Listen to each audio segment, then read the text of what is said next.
दर्शकबिन यहाँलाई हार्दिक स्वागत गर्न चाहन्छु मनोको आस्थानमा। यो टेलिभिजनको विशेष कार्यक्रम विशेष सन्दर्भमा आज हामी अर्थविद प्राध्यापक डाक्टर रघुवीर विष्टसँग खास गरी देशको यो अहिलेको अर्थतन्त्र माथि उकासिने या माथि उठ्ने सम्भावना के छ या यसका सूत्र के हुन सक्छन्, आज विशेषतः समाधान खोज्नेतर्फ आजको बहस केन्द्रित हुनेछ। खास गरी बजेट निर्माण र बजेट निर्माण पूर्व नेपालको आगामी आर्थिक वर्षभित्र कस्ता किसिमका क्रियाकलापले सरकारले बढी प्रायोरिटीमा राखेको छ, सरकारको बढी फोकस केमा देखिनेछ। जुन अहिले यो बजेट हेरिरहँदा उत्पादनलाई बढावा दिने कुरा गरियो, तर अर्थतन्त्रमा अहिले पनि जनजीविकाको सवालमा पुरा गर्ने हो भने यो बजेट कार्यान्वयन हुन्छ कि हुँदैन भनेर प्रश्न खडा भएको छ।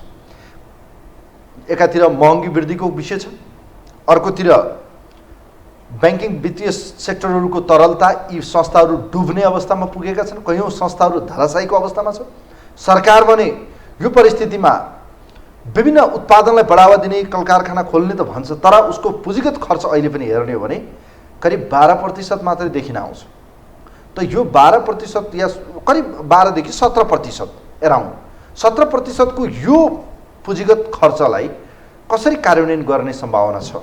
करिब 3.5 खर्बको बजेट देखिन्छ पुँजीगतमा, चालुगततर्फ धेरै ठुलो भोल्युमको छ। र अहिले यो परिस्थितिबाट अर्थतन्त्र आगामी आर्थिक वर्षपछि आर्थिक वृद्धि दर कुन रूपमा उसको लक्ष्य हासिल गर्न सक्छ? जस्तो 2.16 अहिलेको आर्थिक वृद्धि दर छ भने करिब 6% को लक्ष्य सरकारको छ। त्यो मिट गर्न कति सम्भव छ एउटा विषय। र अन्य विषयको सन्दर्भमा खास गरी बजेट निर्माण पूर्व अहिले कयौँ पछिल्ला बजेटहरूलाई हामीले फर्केर हेर्ने हो भने सरकारको बजेट निर्माणमा, अर्थ मन्त्रालयको बजेट निर्माणमा कहीँ कतै बिचौलिया प्रवेश गरेको देखिन्छ।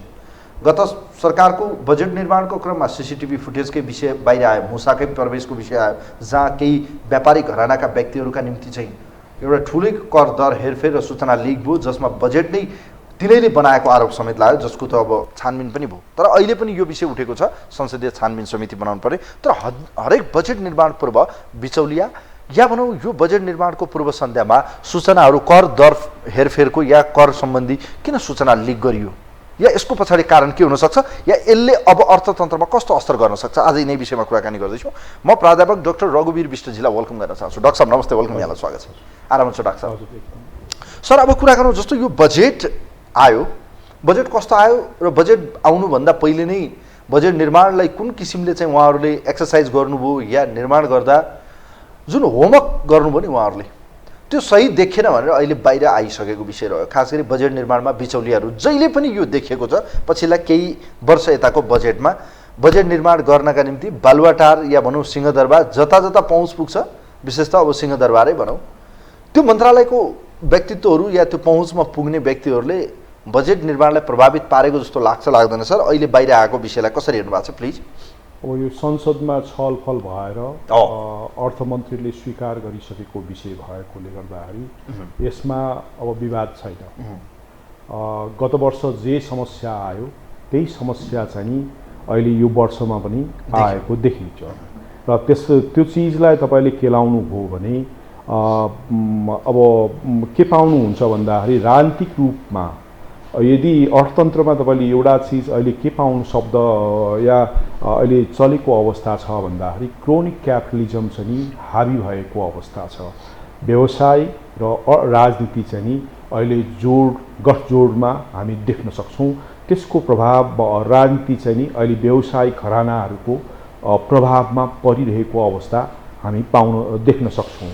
र त्यसको चाहिँ नि एउटा परिणतिको रूपमा हामीले यसलाई हेर्न सकिन्छ। र नेपालको निजी व्यवसायहरूको एउटा चिज के छ भन्दाखेरि यदि उद्योग व्यवसाय हो भने देशप्रति पनि माया हुनुपर्ने, देशको स्थिरता या देशको लागि योगदान गर्ने कुराहरू तपाईँको सबै चिज आउनुपर्नेमा उहाँहरू चाहिँ नि यो जसरी नीतिमा प्रभाव पार्ने, प्रक्रियामा प्रभाव पार्ने, विधिमा प्रभाव पार्ने र त्यसले चाहिँ नि आफ्नो स्वार्थ चाहिँ नि पुरा गर्ने, त्यसबाट लाभ लिने हिसाबमा गएको देखिन्छ। राजनीति त्यही हिसाबमा बगेको अवस्था हामी पाउन सक्छौँ। त्यो भनेको हाम्रो विधिको शासनको कमी कमजोरी, संविधानप्रतिको विद्रोह र त्यसपछि निष्ठामा चाहिँ हाम्रो समस्या हो र नैतिकताको सङ्कट हो यो, र त्यसले गर्दाखेरि अहिले तपाईँको यो घटना आएको छ। विगतमा जुन अर्थमन्त्रीको समयमा चाहिँ यो घटना घटेको थियो त्यसलाई नैतिक चाहिँ दायित्वको रूपमा र स्वीकार गरेर राजीनामा गरेको र त्यसमा भएका सचिवहरूदेखि तलसम्मका मान्छेहरूलाई यसलाई चाहिँ सजाय दिएको भए चाहिँ नि यो घटना दोहोरिँदैन थियो।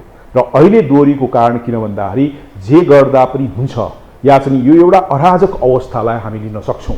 र त एउटा कुरा के ध्यान दिनु जरुरी छ भन्दाखेरि अर्थ मन्त्रालयको त्यो सूचनाले के हुन्छ र त्यसको वेटेज के र इम्प्याक्ट के हो भन्ने कुरा अहिले हामीले बुझ्नु के जरुरी छ भन्दाखेरि सूचना नै शक्ति हो, सूचना नै सत्ता हो, सूचना नै तपाईँको चाहिँ आर्थिक लाभ हानिको चाहिँ विषयवस्तु हो। र सूचनाको अहिले व्यापारले यसले चाहिँ देशको जुन आर्थिक व्यक्तिलाई जति आर्थिक नाफाघाटा गरेपछि एउटा बिचौलिया एउटा स्वार्थ समूहलाई भइसकेपछि देशका जनताले के हुने त, या राज्य देशको चाहिँ देशको हितको कुरा चाहिँ कहाँ जाने हो र देशको गरिमाको विषय चाहिँ कहाँ हुने हो। यदि विकसित राष्ट्रको कुरा गर्ने हो भने तपाईँ हामीले अमेरिकाको कुरा सुन्नु भएको छ होला। अमेरिकामा हिलारी क्लिन्टनले क्याटेगोरिकल चाहिँ इन्फर्मेसन चाहिँ लिकेज गर्यो भन्ने ब्लेम लागेको र तपाईँको ट्रम्पलाई पनि त्यही चिज ब्लेम चाहिँ परेको कारणले गर्दाखेरि मुद्दा खेप्न परेको अवस्था छ। एउटा विदेश सचिव, एउटा चाहिँ विदेश मन्त्री र एउटा चाहिँ पूर्व चाहिँ तपाईँको राष्ट्रपति हेर्नुहोस् तपाईँको चीनमा फाँसी दिएको अवस्था छ यस्तै संवेदनशील विषयहरूले। किन भन्दाखेरि यस्ता संवेदनशील विषयहरूमा यदि देशसम्म रह्यो त ठिक छ, त्यो संवेदनशील विषय चाहिँ बेचियो या चाहिँ त्यसको खरिद बिक्री भयो भने हामी यो देश चाहिँ या चाहिँ शक्तिशाली मुलुकहरूको चाहिँ यो नयाँ करप्सनको एउटा ट्रेन्ड चल्यो त्यसो भए एकदमै यो करप्सन नै हो नि, एकदमै नीतिगत। अब यो नीतिगत करप्सनमा जस्तो डाक्टर साहब मलाई एउटा जान्न चाहेको विषय यो किन गरियो, यसको पछाडिको स्वार्थ के हो, यसको लाभ कसलाई भयो, घाटा कसलाई भयो? देशलाई घाटा, जनतालाई घाटा र बिचौलिया र राजनीतिज्ञ जो चाहिँ सरकारमा छ तिनीहरूलाई फाइदा। यो स्वाभाविक रूपमा प्रत्यक्ष रूपमा देख्न पाउने चिजै यही हो। यसमा सायद प्रशासन पनि मिसिएको होला, किन भन्दाखेरि त्यत्रो अनुभवी दक्ष 3 जना प्रशासक भएको या सचिवहरू नेतृत्व भएको अर्थ मन्त्रालयले आफ्नो गरिमा जोगाउन नसक्नु भनेको यो चाहिँ लाज लाग्दो कुरा विषयवस्तु भएको छ। हामीसँग सांसद तपाईँको 261 जना होस् या प्रदेश सरकारमा होस्, सरकार 25 जनाको होस् या राष्ट्रपति होस्, यदि तपाईँले चाहिँ संवेदनशील विषयलाई देशलाई घाट गर्ने र जनतालाई घाट गर्ने र देशको चाहिँ प्रणालीलाई छेद विच्छेद गर्ने चिजहरू आएको विषयमा केही पनि त्यसलाई सम्बोधन भएन, यो त लाजमर्दो विषय भयो, यो विषय बनेको अवस्था छ। त्यसले देशको गरिमा चाहिँ जनतामाथि र सरकारमाथिको जुन अविश्वासको वातावरण चाहिँ यसले बढाएको छ, जसले गर्दाखेरि यो सूचना चाहिँ संसदमा अहिले छलफलको विषय बनेको छ र जनतामा यो चाहिँ गएको अवस्था छ र यसले झन् चाहिँ प्रजातन्त्रप्रति या गणतन्त्रप्रतिको जुन चाहिँ आस्था छ त्यो घट्दै जाने र घटाउँदै जाने। यो कसको संलग्नता या कसको संरक्षणमा यस्तो हुन्छ लाग्छ सर? यति सहजै एउटा बिचौलियाले मन्त्रालयको सबै त्यो डाटाहरू फाइलहरू सूचनाहरू कसरी प्राप्त गर्न सक्छ? विगतमा पनि देखियो खुल्लम खुल्ला त्यहाँ रातारात पुगेको विषय पनि आयो, यसपटक पनि एउटा नासुको विषय आएको छ, नासु खुल्लम खुल्ला त्यहाँ पुगेको। अर्थमन्त्रीज्यूले चाहिँ आफैले राखेको कुरा चाहिँ सकारिसकेपछि यसमा त प्रश्नै उठ्दैन। राजनीति अर्थमन्त्रीको चाहिँ संरक्षणमा, उहाँको व्यवस्थापनमा र उहाँको सञ्चालनमा भएको कुरालाई हामीले अस्वीकार गर्नुपर्ने विषय जस्तो लागेन मलाई। र त्यसपछि गएर राजनीति चाहिँ लोभ छल र कपटमा चाहिँ त्यो हाबीको चाहिँ परिणतिको रूपमा र त्यही लोभमा चाहिँ तपाईँको हाम्रो उद्योग व्यवसाय चाहिँ फसेको अवस्थामा देख्न सकिन्छ र कर्मचारी पनि त्यही लोभमा देखिन्छ। त्यसको परिणति र परिणाम चाहिँ हामी यो अहिले घटना फेरि दोहोरिएको, यो दोहोरिनु भनेको अहिले हाम्रो चाहिँ जुन चाहिँ सर्वोच्च सङ्घीय संसद भनेको सर्वोच्च निकाय हो, यसको लागि तपाईँको लाज मान्नुपर्ने र लाज लाग्ने कुरा चाहिँ लिनुपर्ने हो। सङ्ख्यामा केही महत्त्वको विषय छैन र यही घटनाहरू दोहोरियो भने देश चाहिँ विधिबाट बिच्किएको, संरचनाबाट बिच्किएको, संस्थागत चाहिँ असफलता र त्रुटिहरू भएको र हाम्रा जुन संरचना र प्रणालीहरू चाहिँ असफल हुँदैछ भन्ने कुराको यो चाहिँ सङ्केतको रूपमा हामी लिन सक्छौँ। यसको इम्प्याक्ट केमा पर्छ त? अब कस्तो, जस्तो यो सूचना जुन लिक भयो करको दर हेरफेर सम्बन्धी या कर बढ्ने कुराको जुन सूचना लिक भयो त्योभन्दा पहिले नै उहाँहरूले सामान होल्ड गरेर ल्याइसकेको अवस्था देखिन्छ। यसको अहिले हेर्दाखेरि जस्तो इलेक्ट्रोनिक भ्यानदेखि लिएर विभिन्न विषय विगतमा पनि करिब हामीले हेऱ्यौँ 70-72 अरब रुपियाँ एकै व्यापारीले फाइदा कमाएको पनि सूचना बाहिर आयो होइन? त्यो हामीले लुकाइरहनु परेन। यसको बेनिफिट कसले लिन्छ सर? अब के हुन्छ? अब यसले घाटा जनतामा यसको इम्प्याक्ट सिङ्गो अर्थतन्त्रमा के पर्छ, जनतालाई के हुन्छ र यसको फाइदा बेनिफिट कसले लिन्छ? जनतालाई घाटा, राज्यलाई घाटा र फाइदा चाहिँ नि अर्थमन्त्रीलाई या सरकारलाई होला र त्यसपछि गएर चाहिँ नि उद्योग व्यवसायलाई नै हो। यो राज्य र जनतालाई घाटा हुने काम किन गरियो त? के का निम्ति यो भने फेरि के हो त? यो निष्ठाको सङ्कट हो। हामी देशप्रति पनि निष्ठा छैनौँ, जनताप्रति पनि निष्ठा छैनौँ, संविधानप्रति पनि निष्ठा छैनौँ र विधि सम्मत कुराहरूमा पनि निष्ठा छैनौँ। हामी आफूप्रति मात्रै निष्ठा छौँ, पार्टीप्रति निष्ठा छौँ, कार्यकर्ताप्रति निष्ठा छौँ र त्यसपछि गएर बिचौलियाप्रति चाहिँ निष्ठा छौँ। त्यो भइसकेपछि एउटा चाहिँ अफ्रिकन जुन देशमा हाम्रो चाहिँ कन्फ्लिक्ट छ नि या कन्फ्लिक्टहरू हुँदैन, त्यो कन्फ्लिक्ट चाहिँ नि अहिले जन्माउने प्रयास चाहिँ नि या लोभले ल्याएको देखिन्छ। लोभ, छल, कपट, षड्यन्त्र र सबै चिज व्यक्तिगत रूपमा केन्द्रीकृत भएको अवस्था छ। जबसम्म हामीले राज्यले आफ्नो प्रणालीगत काम गर्दैन, विधि सम्मत काम गर्दैन, संस्थाहरूले राम्रो काम गर्दैन, संवैधानिक निकायहरूले राम्रो तरिकाले काम गर्दैन, यी चिजहरू चाहिँ निरन्तर रूपमा भएको हुन्छ र जसलाई हामीले जबसम्म रोक्दैनौँ देशको विकास भनेको एउटा छल मात्रै हुन्छ, भ्रम मात्रै हुन्छ। सरकारको हुनु र नहुनुमा कुनै चाहिँ नि महत्त्व जनतालाई हुँदैन र त्यहाँका संवैधानिक निकायहरूप्रति जनताको आस्था कम भइसकेपछि त्यसले कहीँ पनि ती चिजहरू भएको नभएको त्यसको चाहिँ अस्तित्वमा चाहिँ प्रश्न चिन्ह खडा भएको अवस्था हामी पाउन सक्छौँ। र एउटा मानुस त तपाईँले अर्थ मन्त्रालयले त्यो गरिसकेपछि भौतिक मन्त्रालयले चाहिँ बिडिङमा लिकेज गर्यो भने के हुन्छ? गोप्य सूचनाहरू जस्तै तपाईँको बिड गर्ने बेलामा 10 अरबको छ त्यो सूचना चाहिँ उसले आफ्नो मान्छेलाई सूचना लिक गरिदियो भने के हुन्छ? र हाम्रो चाहिँ सेनाले चाहिँ आफ्नो चाहिँ गोप्य जतिवटा चाहिँ हतियारहरू छ त्यो सबै गोप्य सूचनाहरू चाहिँ बाहिर निकाल्यो भने के हुन्छ? बाहिर दियो भने के हुन्छ? नागरिकताका विषय होला या अन्य संवेदनशील विषय या प्रधानमन्त्री कार्यालयका गोप्य सूचनाहरू छरप्रस्तियो भने यो देशमा के हुन्छ? तपाईँ भन्नुहोस् न।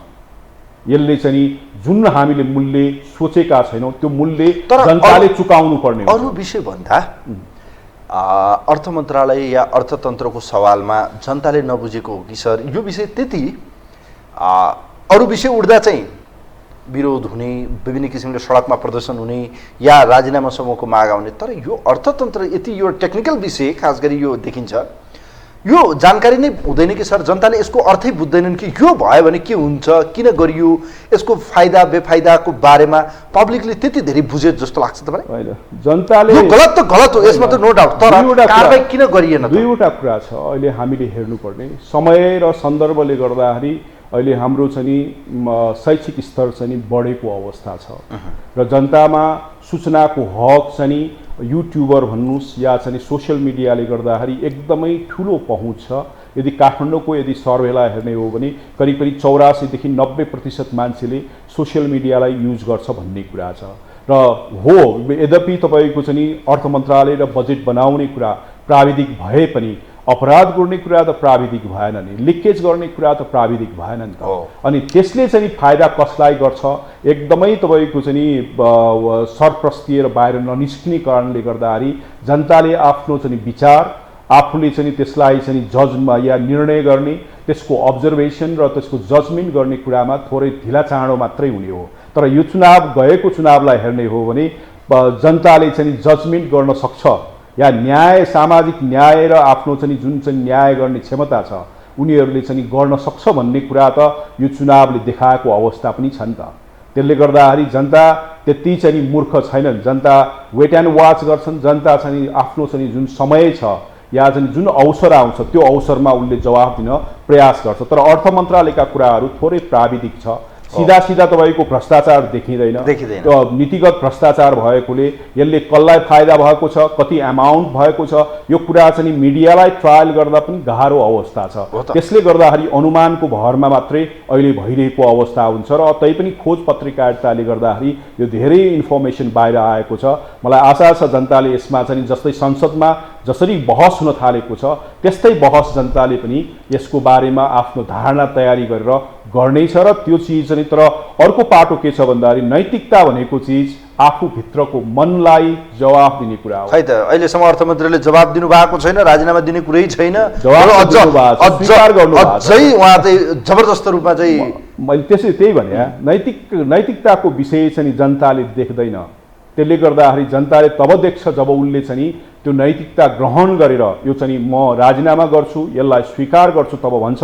त्यसबेला चाहिँ त्यो कुराहरू त्यसो भए मान्नुहुन्छ सर यो बजेट कसले निर्माण गर्यो? बजेट चाहिँ टिमहरू प्राविधिक टिमले नै हो। एउटा अर्थ मन्त्रालयले गर्यो। अर्थ मन्त्रालय मलाई लाग्छ यो जुन अहिले विषयहरू आयो विगतमा पनि अहिले पनि विगत र अहिलेको जुन यो कर दरको विषयलाई लिएर हिजो र आजमा के फरक छ त? त्यसो भए जस्तो अर्थमन्त्री जनार्दन शर्मा हुँदा र आज डाक्टर प्रकाश शरण महतो हुँदा के चाहिँ यो यसमा फरक? उहाँकोमा त स्पष्ट थियो। अब जुन व्यवसायिक घराना नेपालमा लिडिङ या टप ऱ्याङ्कमा थियो त्यसैले चाहिँ गराएको भन्ने कुरा स्वाभाविक रूपमा चौधरी ग्रुप्सलाई चाहिँ त्यसमा मिडिया ट्रायलले रिपोर्ट गरेको देखिन्छ। र अहिलेको अवस्थामा चाहिँ कसले गर्यो भन्ने कुराहरू एकदमै थोरै आकलन गर्नलाई चाहिँ गाह्रो भएको छ अहिले, तर त्यो निस्किन्छ। त्यसले गर्दाखेरि मुख्यतया चाहिँ हाम्रो उद्योग व्यवसाय नै यसको पछाडि भएको हामी अहिले मिडिया ट्रायलमा पनि र अनुमान गर्न सकिने कुरा चाहिँ त्यो पाटो हो। तर एउटा कुरा के छ भन्दाखेरि बजेट यदि तपाईँले हेर्नुभयो भने बजेटमा फिलोसोफीका आदर्शका कुराहरू हुन्छ, राजनीतिक चाहिँ धारणा के हुन्छ र कहाँ जाने हो हाम्रो भन्ने कुरा हुन्छ, त्यसमा प्राथमिकता तय गर्ने कुराहरू हुन्छन् र कार्यक्रमहरू र नीतिगत र समीक्षाहरू हुन्छन् र बजेट विनियोजन गर्ने कुराहरू हुन्छन् र राजस्व जुन सङ्कलन कति हुन्छ भन्ने कुरा र त्यसपछि गएर संरचनाका सुधारका कुराहरू छन्। यी प्राविधिक कुराहरूमा चाहिँ नि जो मान्छेको अहिले विवाद आयो त्यो मान्छेको हैसियत मलाई जहाँसम्म लाग्छ त्यहाँसम्म सम्भावना छैन। उहाँले गर्न सक्ने भनेको चाहिँ सूचनालाई चाहिँ बाहिर ल्याइदिने जुन चाहिँ मान्छेको लागि, दोस्रो कुरा त्यो सूचनामा कसरी चाहिँ आफूले खेल्ने हो या त्यसमा व्यापार गर्ने हो र त्यसलाई कसरी लाभ लिने हो त्यति मात्रै सम्भावना म देख्छु। अरू चाहिँ पाटोमा चाहिँ विज्ञ टोली नभइकन चाहिँ त्यो सम्भावना छैन। अनि फेरि अर्को कुरा राष्ट्र बैङ्क यसमा सहभागी छ, योजना आयोग सहभागी छ, त्यसपछि गएर अर्थ मन्त्रालयका जुन विज्ञ टोलीहरू छन् र सहसचिवहरू र सचिवहरूज्यूहरू पनि तपाईँको सहभागी भएको कारणले गर्दाखेरि यो पाटोमा चाहिँ बढी चलखेल चाहिँ भएको नहुने सम्भावना चाहिँ बढी छ। ओके सर, जस्तो अब डाक्टर साहब यहाँनिर एउटा प्रसङ्ग यसैमा थप गरौँ। जस्तो यो बजेट अब कार्यान्वयन हुन्छ कि हुँदैन, जस्तो यसको भार हेर्ने भने करिब 12.5 खर्बको हाराहारीमा राजस्वमा डिफेन्ड देखिन्छ यो बजेट। अन्य अब आन्तरिक बाह्य अनुदान ऋण दुनियाँ देखिएको छ। त यसलाई मिट गर्न सक्छ सरकारले? अब यो जुन लिग भयो सूचना यसले त कसरी मिट गर्छ त? अब किनभने ठुलो करमा माथि त अलरेडी उसले चाहिँ बेनिफिट लिइसक्छ होला, या भोलि यो मिट गर्छ गर्दैन, राजस्व सङ्कलन हुन्छ कि हुँदैन सर? विगतमा पनि देखेन त्यो मिट गरेको। यो चिज एकदमै गहकिलो छ। नैतिकता र लोकलाज साह्रै महत्त्वपूर्ण छ र राजनीतिमा यो हुनु जरुरी छ। अब अहिले तपाईँले चाहिँ भन्नुपर्दा या रियल सिचुएसनलाई भन्नुपर्दाखेरि यो दुवै चिज चाहिँ नि छैन अहिले। त्यसले गर्दाखेरि हाम्रो राजनीतिमा दुवै चिजको अभाव छ। त्यसले गर्दाखेरि हामी यो उहाँहरूको हिसाबले के हुन्छ भन्न सकिँदैन। तर म वस्तुस्थितिको कुरा गर्छु। तपाईको देश आर्थिक मन्दी र शिथिल हुँदै आर्थिक मन्दीको बाटोमा गएको छ। यो बजेटले यसलाई स्वीकार गर्दैन। यो बजेटले यसलाई सम्बोधन गर्ने हिसाबमा आफ्ना नीतिगत उपकरण र कार्यक्रमहरू ल्याएको देखिँदैन। तपाईले अहिले बजेटको संरचनालाई मात्रै विनियोजन र राजस्वको चाहिँ संरचनालाई हेर्नुभयो भने विनियोजनमा तपाईको हाम्रो चाहिँ खर्च कटौती गरेको देखिन्छ। कुनै पनि अर्थतन्त्रमा यदि सङ्कुचन भयो भने राज्यले अभिभावकत्व ग्रहण गर्नुपर्छ र राज्यले आफ्नो उत्पादन क्षेत्रमा या चाहिँ पुँजीगत खर्चको निर्माण र पुँजीगत खर्चमा लगानी वृद्धि गर्नुपर्छ। यो बजेट त्यस्तो बजेट छ जसले चाहिँ नि पुँजीगत खर्च चाहिँ नि घटाएको छ। हो। हेर्नुहोस् एउटा पाटो। दोस्रो पाटो साधारण खर्च चाहिँ कटौती गरेको नारा गर्दै गर्दै गर्दाखेरि साधारण खर्च चाहिँ 42% चाहिँ विगतमा थियो, त्यसलाई 65% बनाएको छ। कर्मचारीको खर्च कटौतीको कुरा गर्छ, तर राजनीतिक र गैर आर्थिक क्रियाकलापहरूमा जुन चाहिँ अनुत्पादित छ, एकदमै एक्सट्रिमली अनप्रोडक्टिभ छ नि एक्टिभिटिज छ, त्यो एक्टिभिटिजलाई न कटौती गरेको छ, न त्यसलाई चाहिँ बन्देज गरिएको छ, न्यूनीकरण गर्ने कुरामा पनि केही कुरा गरेको सम्बोधन गरिएको छ। हेर्नुहोस्, पुँजीगत खर्च घटाउँछ, साधारण खर्च करिब करिब तपाईँको चाहिँ नि 23% वृद्धि गर्छ। यो एउटा अचम्मको छ यो बजेटको। दोस्रो पाटो तपाईँको मन्दी र शिथिलता भएको बेलामा हामी हाम्रा उद्योग व्यवसायलाई राहत दिने र आर्थिक क्रियाकलापलाई वृद्धि गर्ने हिसाबमा ट्याक्स घटाउने काम गर्छौँ र त्यसको तर्क गर्छौँ। ट्याक्स घटाउन सकेनौँ भने हामी चाहिँ के गर्छौँ भन्दाखेरि ट्याक्सलाई चाहिँ स्थिर बनाउने प्रयास गर्छौँ। यो बजेट त्यस्तो हो जसले राजस्वको दायरालाई चाहिँ वृद्धि गर्ने हिसाबको परिकल्पना गरेको छ। मन्दी छ, शिथिलता छ, 2.6% चाहिँ 8% को आर्थिक वृद्धि दर भनेको चिज 2.6 मा आउँदाखेरि डिजास्टर भएको इकोनोमिक ग्रोथको प्रेडिक्सन जुन वर्ल्ड ब्याङ्कले गर्यो, एडिबीले गर्यो या बजेटले गर्यो, डिजास्टर भएको अवस्था छ। त्यो डिजास्टरलाई यसलाई स्वीकार गरेको छैन र त्यो भइसकेपछि तपाईले जुन चाहिँ आर्थिक क्रियाकलापमा उनीहरूलाई चाहिँ अहिले करिब 30 देखि 40% मात्रै उद्योग व्यवसायहरूको आफ्नो क्षमताको चाहिँ उपयोग भएको छ। तरलताको सङ्कट र ब्याज दरले गर्दाखेरि एकदमै सङ्कट अवस्थामा गुज्रिरहेको हाम्रो चाहिँ 84% को निजी क्षेत्रको उहाँ दाबी गरेको निजी क्षेत्र छ, त्यो चिज भएको चिजलाई जोगाउने, त्यो क्रियाकलापलाई सन्तुलन र स्थिर बनाउने हिसाबमा कर राजस्व घटी हुनुपर्ने हो। त्यो गर्न सके स्थिर हुनुपर्ने, त्यो दुवै चिजलाई छोडेको अवस्था छ। तपाईलाई एउटा चिज भनौँ, यसमा चाहिँ त्यो कुटो कोदालोमा पनि तपाईँको चाहिँ हाम्रो आयातमा कर लगाएको छ। अब तपाईँ मान्नुहोस् न, यसको मानसिकता कहाँ छ, यसको यो तपाईँको स्पिरिट कहाँ छ भन्न खोजेको। जुन हाम्रो वस्तु अर्थतन्त्रको समस्या छ त्यो सम्बोधन गर्ने हिसाबमा बजेट आएको छैन। यसलाई चाहिँ थोरै तपाईँको बजेट चाहिँ घटाएकोले गर्दाखेरि यसमा यथार्थसँग नजिक छ कि वस्तुनिष्ठ छ कि भन्ने लाग्न सक्छ, यो भ्रमित पारेको अवस्था छ। तर अहिले तपाईँले हेर्नुभयो भने यो अवस्था छैन। हेर्नुहोस्, बजेटको विनियोजना पनि छैन, राजस्वको लक्ष्यमा पनि छैन। अर्को कुरा के छ भन्दाखेरि देश शिथिल अवस्थामा गयो र मन्दीमा गइसकेपछि राजस्वमा नकारात्मक असर पारेको थियो। त्यो भनेको 2 खरब 50 अरबको चाहिँ राजस्व न्यून छ। त्यो राजस्व न्यून भएको ठाउँमा त्यो चाहिँ तपाईँले चाहिँ अहिले 8 अरब रुपियाँ बढाएर चाहिँ 12 खरब 48 अरबको लक्ष्य राख्नु भएको छ। त्यो कसरी सम्भव हुन्छ? अहिले देशले स्थिरता खोजेको छ, सम्भव नहुने लगानी खोजेको छ, सम्भव नहुने राजस्व सङ्कलन गर्ने सरकारको लक्ष्य किन लियो सरकारले? के रहेछ सरकारको यत्रो मिठो चाहिँ असामान्य जुन मन्दी र शिथिलतालाई स्वीकार गरेकै छैन। त्यो स्वीकार नगरेपछि सामान्य अवस्थामा विगतमा जे छ त्यसरी करेक्सन गर्छु भन्ने उसको मनसाय देखिन्छ। तर त्यो सम्भव छैन। राजस्वको दायरा वृद्धि गरेर राजस्व सङ्कलन गर्ने र त्यो सङ्कलन गरेर आफ्नो लक्ष्य जुन महत्त्वकांक्षी लक्ष्य छ त्यो लक्ष्य चाहिँ परिपूर्ण गर्ने हिसाबमा अर्थमन्त्रीले चाहिँ त्यो सपना देखेको अवस्था हामी देख्न सक्छौँ। किन भन्दाखेरि यो वर्ष तपाईँको सङ्कट छ र तपाईँले चाहिँ मन्दीलाई पढे लेखेको विद्वान उहाँ त अब आफैमा पनि अर्थशास्त्रको विज्ञ व्यक्तित्व हुनुहुन्छ डाक्टर प्रकाश महत, त कहाँनिर चुक्नुभयो त उहाँ?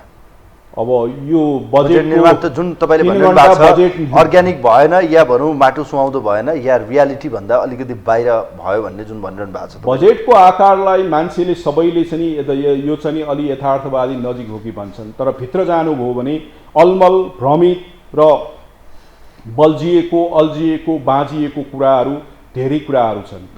किन भन्दाखेरि जुन अर्थतन्त्रमा समस्या परेको छ, बिरामी परेको छ, एउटा अर्थशास्त्रीले या अर्थमन्त्री भइसकेपछि त्यसलाई त स्वीकार गरेर त्यसलाई सम्बोधन गर्ने हिसाबमा पो जानु जरुरी छ। तर त्यो पाटो चाहिँ गएको छ। अर्थमन्त्रीले अहिले पनि अर्थतन्त्र ठिकठाक छ भन्ने देखाइरहनु भएको छ। अब मौद्रिक नीतिमा तपाईँको चाहिँ अर्थतन्त्र चाहिँ हाम्रो मन्दीमा गयो, 3वटा कन्सिक्युटिभ चाहिँ क्वार्टरमा चाहिँ हाम्रो नेगेटिभ भइसकेपछि यो तपाईँले फेरि इन्ट्रेस्टिङ कुरा कहाँ छ भन्दाखेरि हाम्रो भूकम्प गएको बेलामा नकारात्मक भयो, 1 वर्ष मात्रै स्थिर भएको थियो। हामी चाहिँ फेरि पुनर्स्थापित भयौँ र पुनर्बहाली गऱ्यौँ। र दोस्रोमा तपाईँको कोभिड भयो, 1 वर्ष मात्रै भयो र हामी पुनर्स्थापित गऱ्यौँ। अहिले तपाईँको तीनवटा चाहिँ पार्टमा न भूकम्प गयो न कोभिड चाहिँ आएको अवस्था छ। यस्तो अवस्थामा प्रणालीगत समस्या आएको छ हाम्रोमा। चुहावट लिकेजेस धेरै बढेको अवस्था छ र प्रणालीले त्यो लिकेजलाई सुधार गर्न सकेको अवस्था छैन, जसका कारणले त्यो कुरालाई चाहिँ स्वीकार गरेर बजेट ल्याएको भए बजेटको संरचना, आकार र त्यसको कार्यक्रमहरू र नीतिहरू चाहिँ एकदमै परिवर्तन हुन्थ्यो। जस्तो अहिले एमाले प्रतिपक्षले उठाएको विषय भलै यो पोलिटिकल विषय भए पनि यसमा कोही आर्थिक विषय पनि जोडिन्छ सर। रिराइटिङको कुरा यसलाई जुन छलफलको विषयमा आउँदा पनि अहिले अब योभन्दा पहिले बजेटलाई पुनर्लेखन गरौँ भन्ने विषय थियो, त्यो ठिक थियो? त्यो आवाज सही हो या गलत हो? उहाँहरूले संसदमा चाहिँ जस्तै बजारमा जे बिक्छ त्यो चिजको लागि मात्रै कुरा ल्याएको छ। बहुमत भएको सरकारले, हाम्रो संविधानमा 2/3 मत चाहिँदैन बजेट पास गर्नको लागि। संसदमा जति पनि बहस भए पनि, जति पनि सल्लाह सुझाव आए पनि न सरकारले त्यसलाई स्वीकार गर्ने अवस्था छ, न त्यसलाई चाहिँ लिएर जान्छ, न त्यसलाई चाहिँ आफ्नो बजेटमा व्यवस्थापन गर्छ। बजेट उनीहरू बहुमतको आधारमा त्यसलाई चाहिँ कानुनी रूपमा, कानुनी जामा चाहिँ पहिलाउने काम गर्छ र त्यसले गर्दाखेरि संसदमा जुन बहस भएको छ हाम्रो चाहिँ कानुनले व्यवस्था गरेको अनुसार चाहिँ व्यर्थका बहस हुन् र यो फर्मालिटी हो र एक आपसमा चाहिँ आफ्नो ओपिनियन चाहिँ यो डिस्कोर्स हो। सुन्यो भने न त्यसको महत्त्व हुन्छ। सरकार त सुन्ने अवस्थामा छैन र त्यो भइसकेपछि सरकार मेरो गोरुको 12% जुन धर्म छ त्यो निभाएको मात्रै छ। सरकार पक्षले त्यसलाई चाहिँ स्वीकार गर्छ कि गर्दैन भन्ने कुरा नैतिकता र देशको जुन हित र जनताको हितलाई चाहिँ ख्याल गर्यो भने र यो पनि चाहिन्छ भन्यो भने मात्रै त हो नि। अब यो यति धेरै तपाईँले भनिसक्नुभयो, कैयौँ सुझाव छन्, कैयौँ समस्या पनि छन्, कैयौँ यसमा चाहिँ देखिएका यथार्थपरक विषयवस्तु यहाँले राख्नुभयो डाक्टर साहब। यो बजेटको यो सबै वस्तुस्थिति जुन करको अहिले विषय छ, राजस्वको विषय छ, बजेटको आकारको विषय, पुँजीगत खर्चको विषय, बजारमा स्वाभाविक रूपमा अब ल्याउने विषयको कर बढ्यो भने त्यसले बजारमा मार पक्कै बढ्नेछ र उपभोक्ता ढाड सेकिने अवस्थामा पुग्नेछ। मूल्यवृद्धिको अवस्था के हुन्छ होला? या जनताले कसरी बजारलाई कन्ट्रोल गर्ने अवस्था बन्ला? दैनिकी कसरी चल्ला? अर्थतन्त्रमा चाहिँ यसको के चाहिँ परिस्थिति बन्ला सर? खास गरी उपभोक्ता र गरिब जनताका निम्ति के हुन्छ लाग्छ, निम्नवर्गीय मध्यमवर्गीयका निम्ति? यो विषय चाहिँ छ बहसको विषय र राजनीतिक विषय मात्रै भएको छ। यो विषयलाई न राष्ट्र बैङ्कले चाहिँ ध्यान दिएको छ मौद्रिक नीति ल्याउँदाखेरि, न तपाईँको चाहिँ बजेटमा ध्यान दिएको छ। कुरा चाहिँ गरेको छ सार्वजनिक चाहिँ भ्रष्टाचार न्यूनीकरण गर्ने र सिन्डिकेटहरू हटाउने, मूल्य वृद्धिलाई न्यूनीकरण गर्ने। कुरा कहाँ छ भन्दाखेरि म तपाईँलाई चाहिँ उदाहरणको रूपमा गत वर्षमा चाहिँ हामीले चाहिँ मूल्य वृद्धि इन्फ्लेसन कति राखेको थियो भन्दाखेरि 6.5% राखेका थियौँ। अहिले तपाईँको परिणाम र हाम्रो उपलब्धि के भयो भन्दाखेरि 7.76% भएको छ। मौद्रिक नीतिले हाम्रो मूल्य वृद्धिलाई न्यूनीकरण गर्न सकेन, स्थिर बनाउन सकेन र त्यसपछि गएर हाम्रो वित्तीय नीतिले पनि त्यसलाई सम्बोधन गर्न नसकेको हाम्रो अनुभव छ। र त्यो अनुभव चाहिँ अहिले मात्रै होइन, विगतमा तपाईँले हेर्दै जानुभयो भने धेरैपल्ट हामी चाहिँ असफल भएको, जुन चाहिँ हामीले लक्ष्य राखेका छौँ त्यो असफल भएको अवस्था छ। कारण किन भन्दाखेरि हाम्रा कति कुरा कामहरू प्राविधिक चाहिँ बजेट बनाउने, निर्माण गर्ने कुरा प्राविधिक भए पनि त्यसलाई चाहिँ होलिस्टिक एप्रोचबाट र त्यसमा चाहिँ अर्थ राजनीति घुसाएर चाहिँ राखेका हुन्छ र कति कुराहरू जस्तै अहिले गत वर्षको 6.5% नै हाम्रो चाहिँ इन्फ्लेसन थियो, अहिले पनि 6.5% नै इन्फ्लेसन राखेको अवस्था छ। तर अहिले बजारमा 7.76% छ।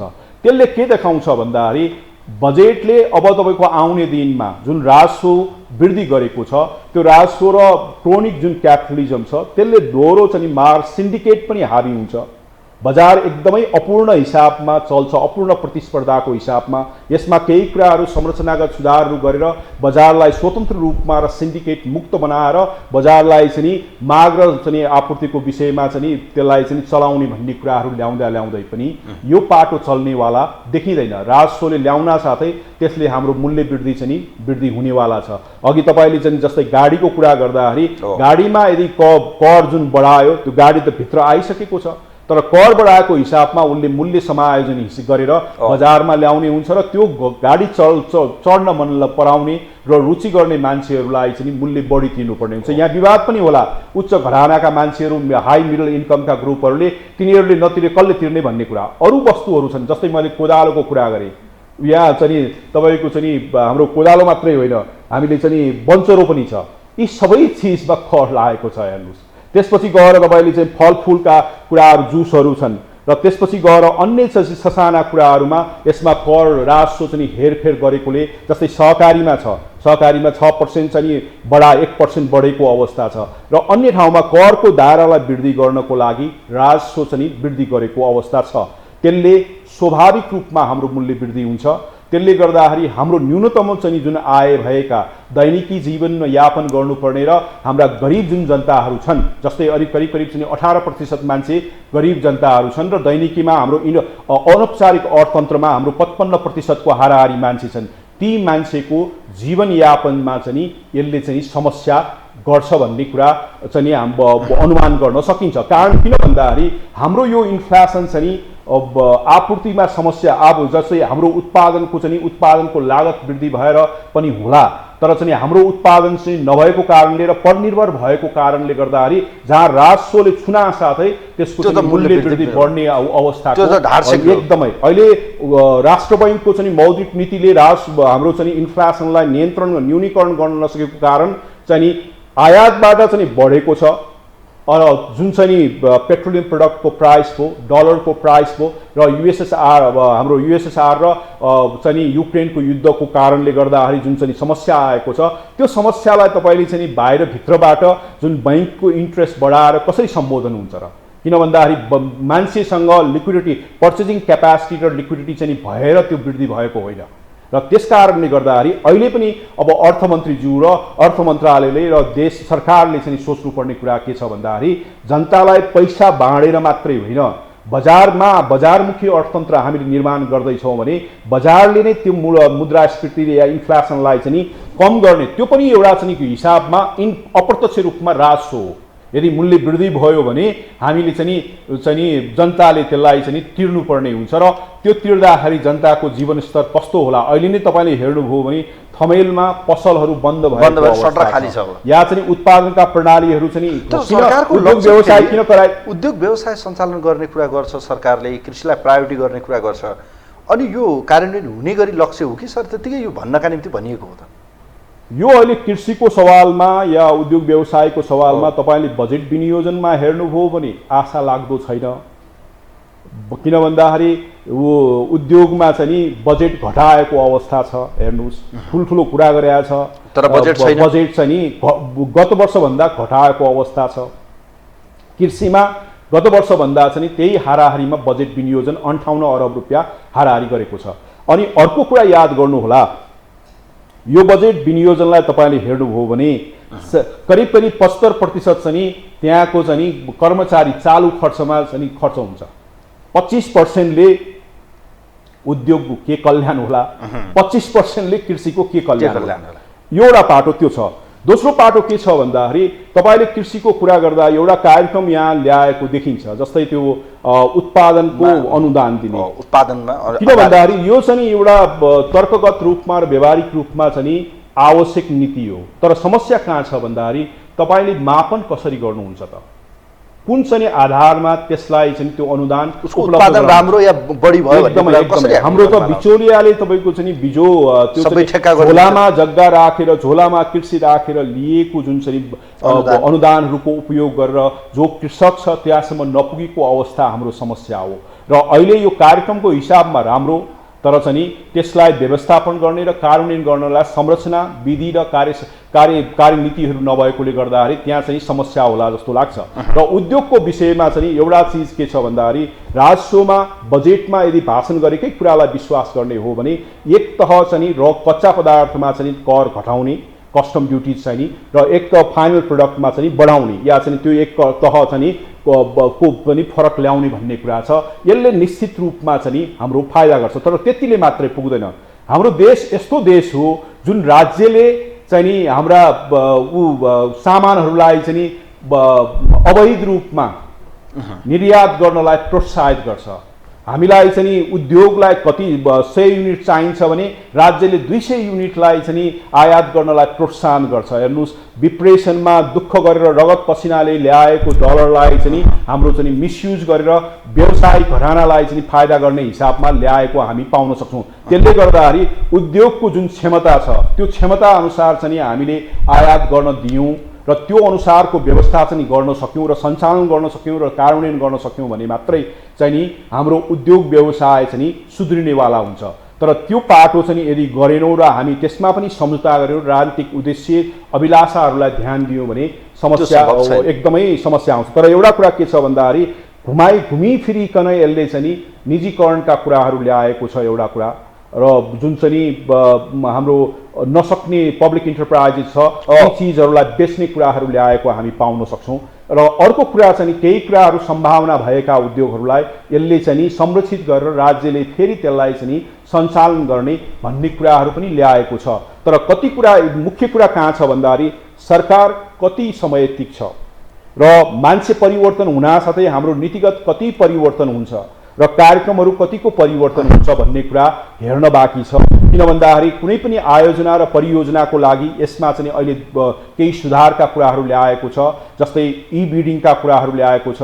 यसमा चाहिँ स्रोत नभएकाहरू र बिडिङमा नभएकाहरूलाई चाहिँ खारेज गर्ने कुराहरू ल्याएको छ। परियोजनाको जुन साइकललाई चाहिँ यसले निरन्तर गर्ने कुराहरू त्यो कुराहरू ल्याएको देखिन्छ। यो कुरा गर्दा गर्दै पनि हाम्रो भौतिक तथा पूर्वाधार मन्त्रालयले करिब करिब उद्योग हाम्रो निर्माण व्यवसायको 80 अरबको हाराहारीमा बजेट चाहिँ भुक्तानी गरेको अवस्था छैन। कामहरू निर्माण सम्पन्न भएको छ। त्यसका कारणले गर्दाखेरि वित्तीय प्रणालीमा चाहिँ तरलताको सङ्कट भएको छ। त्योसँग जोडिएका जति पनि उद्योग व्यवसायहरू छ र आर्थिक क्रियाकलापहरू छन् ती सबै बन्द भएर हाम्रो जुन आर्थिक मन्दी र शिथिलता छ त्यसलाई पनि सहयोग गरेको। आज तपाईँको अर्थ अहिले सरकारकै कमी कमजोरी या सरकारकै बजेटका कारणले या सरकारकै भुक्तानी नहुँदा कारणले गर्दा बैंक सेक्टरमा देखिएको समस्या, वित्तीय क्षेत्रको समस्या, सहकारीको समस्या त्यही हो एकदमै। फेरि एउटा त्यसमा थपिएको कुरा के छ भन्दाखेरि नेपालमा मान्नुस् नमान्नुस् हाम्रो जग्गा नै हाम्रो आर्थिक प्रणालीको आत्मा हो। कुन बेचबिखन मात्रै होइन, तपाईँ चाहिँ कुनै पनि उद्योग आयोजनालाई जानुस्, तपाईँलाई जग्गा धितो चाहिन्छ, एसेटको रूपमा छ, बिक्री बिखनको भयो, रियल इस्टेटको भयो, उत्पादनको भयो, सबै ठाउँमा चाहिँ हाम्रो र साथसाथमा स्थानीय निकायको राजस्वको चाहिँ आधार पनि त्यही हो। र त्यो तर त्यसमा हामीले के गर्यौँ भन्दाखेरि एकदमै चाहिँ त्यसलाई चाहिँ ठुलो बजारमा बेलुन जस्तै फुकाएर या बबल चाहिँ ल्याउने हिसाबमा गर्यौँ नीतिगत रूपमा, र त्यसमा सुई राखेर घोच्यौँ अहिले। र जसले गर्दाखेरि हाम्रो जुन लगानी छ त्यो लगानी एकदमै छेद विच्छेद भएको र त्यसले हामीलाई चाहिँ पुँजी निर्माणमा चाहिँ सहयोग नगरेको अवस्था छ। त्यसलाई चाहिँ स्लोली र ग्रेजुअली गरेर जिरो लेभलमा लग्नु छ भने पनि त्यो लग्नु पर्नेमा त्यो पाटो हामीले गरेको देखिन्छ र यो बजेटले त्यसलाई चाहिँ थोरै फुकाउन खोजेको अवस्था छ। र अर्को पाटो गाडीमा अब ट्याक्स चाहिँ बढाइसकेपछि त्यो गाडीमा जाम भएको अवस्था चाहिँ लगानी चाहिँ फिर्ता आउने या चल्ने अवस्था हुन्छ, त्यसले थोरै हाम्रो अर्थतन्त्रलाई सहयोग गर्न सक्छ। र चौथो कुरा भनेको चाहिँ हाम्रो शेयर बजार हो। शेयर बजारमा जुन ढङ्गले चाहिँ लगानी छ त्यो लगानी पनि जाम भएको अवस्था छ। तर अहिले चाहिँ त्यसलाई खोल्ने या के गर्ने भन्ने कुराहरू देखिँदैन। तर मौद्रिक नीति र अहिले चाहिँ बजेटलाई हेर्दाखेरि थोरै मात्रामा हाम्रो अर्थतन्त्र खुकुलो हुन्छ कि भन्ने कुराहरू सङ्केत चाहिँ देखिएको छ, तर त्यो भन्न सकिने अवस्था छैन। सरकार कति चाहिँ लामो आयु छ भन्ने कुरामा यो सबै निर्भर गर्छ। हस्, समय विचारलाई धन्यवाद छ। म धन्यवाद दिन चाहन्छु। हस्, धन्यवाद। दर्शकवृन्द, यो विशेष संवादमा हामीसँग प्राध्यापक डाक्टर रघुवीर विष्ट आजको अतिथि हुनुहुन्थ्यो, अर्थविद। उहाँसँग संवाद गऱ्यौँ। खास गरी बजेट यतिखेर संसदमा बहसको विषय बनेको छ। सरकारले बजेट ल्यायो, बजेटपछि खास गरी बजेट निर्माणको समयमा कर दर हेरफेर हुने, बेला बखतमा करको चाहिँ सूचना लिक गरिदिने, यो प्रकरण रोकिएन र यसपटक पनि केही बिचौलिया र कर्मचारीहरूको संलग्नता यसमा देखिन्छ, जहाँ सूचना लिक भएसँगै फेरि अर्थतन्त्रमा यसले ठुलै हलचल ल्याएको छ र यसका इम्प्याक्टहरू के पर्न सक्छन् या यसले अर्थतन्त्रलाई कता पुर्याउँछ या कहाँ पुर्याउँछ। आज यिनै विषयमा संवाद गऱ्यौँ। कार्यक्रम हेरिदिनु भयो, धन्यवाद दिँदै आजको अतिथि अर्थविदसँगै म पनि बिदा हुन्छु। नमस्कार।